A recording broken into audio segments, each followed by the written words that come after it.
This is the 5-minute guide to the HMS Dreadnought. Actually it is just over 6 minutes, but this was an important ship, okay? The Dreadnought was the first all-big gun battleship of the 20th century and ushered in a new age of warship design.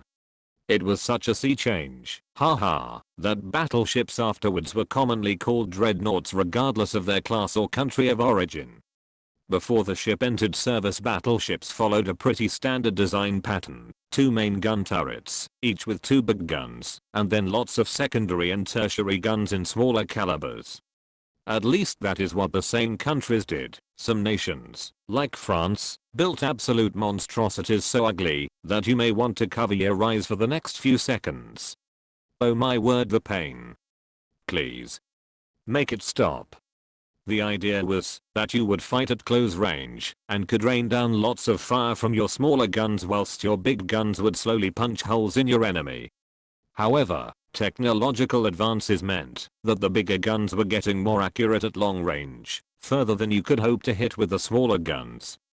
But only 4 main guns made adjusting the aim difficult, because there is a degree of randomness to any shot. You needed quite a few shots to cancel this out and work out where you needed to shoot next to hit the enemy. Hitting the enemy is important.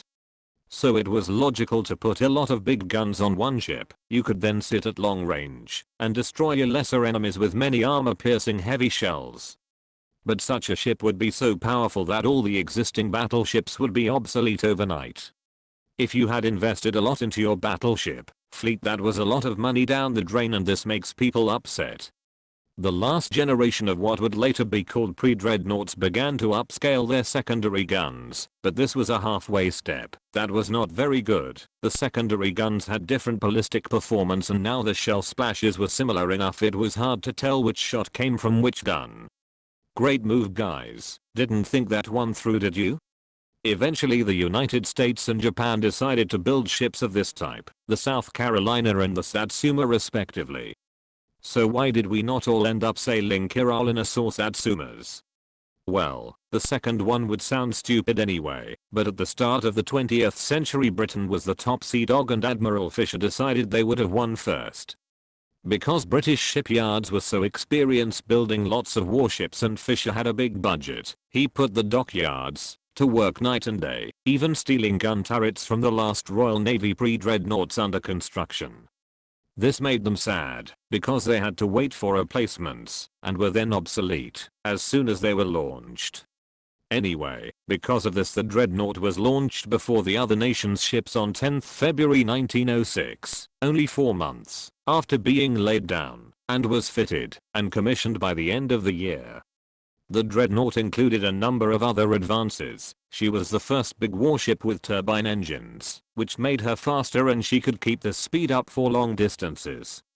The earlier reciprocating engines were not as efficient, slower, and tended to shake themselves apart if you kept going at full speed for any considerable length of time.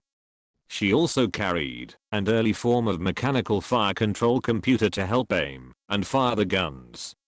The guns themselves were 12-inch weapons in 5 twin turrets, 1 at the front, 1 on each side, and 2 at the back. In theory, this meant it could fire 6 guns at targets ahead of it, or 8 guns at a target in any other arc.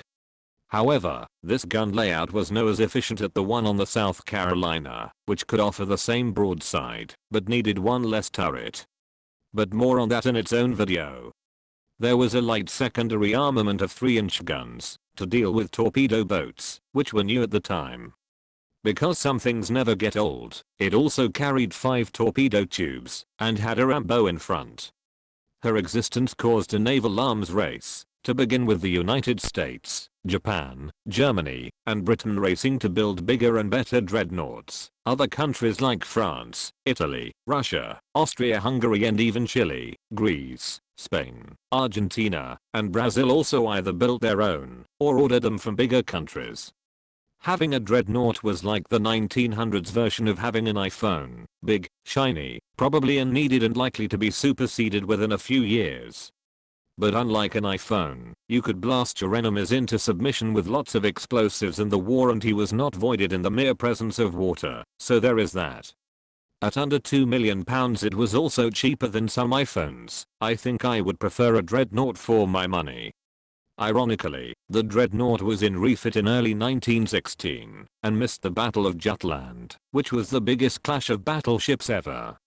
Because so many more battleships had been built that were bigger and better armed, she was sent to lead a group of pre-dreadnoughts on coastal defense duty instead of staying with the main fleet for most of the rest of the war.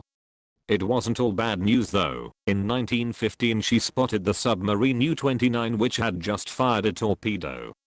The captain decided that they should put that raw boat to good use and charged forward, only just avoiding the Temeraire whose captain had the same idea. I wonder if anyone thought about just shooting it?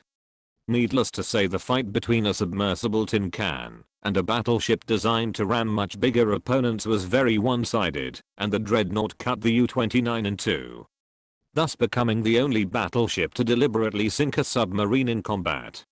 After World War I, Britain was broke and had more battleships than it knew what to do with, so only 15 years after she was built the Dreadnought was scrapped without much ceremony, which was a shame.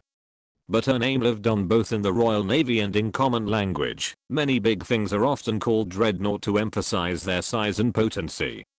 The Royal Navy continued the name with its first nuclear submarine, and the successor to the Vanguard ballistic missile submarine will also be called HMS Dreadnought. That's it for this video. Let me know what you think in the comments. If you have a favorite ship, suggest it for the next video.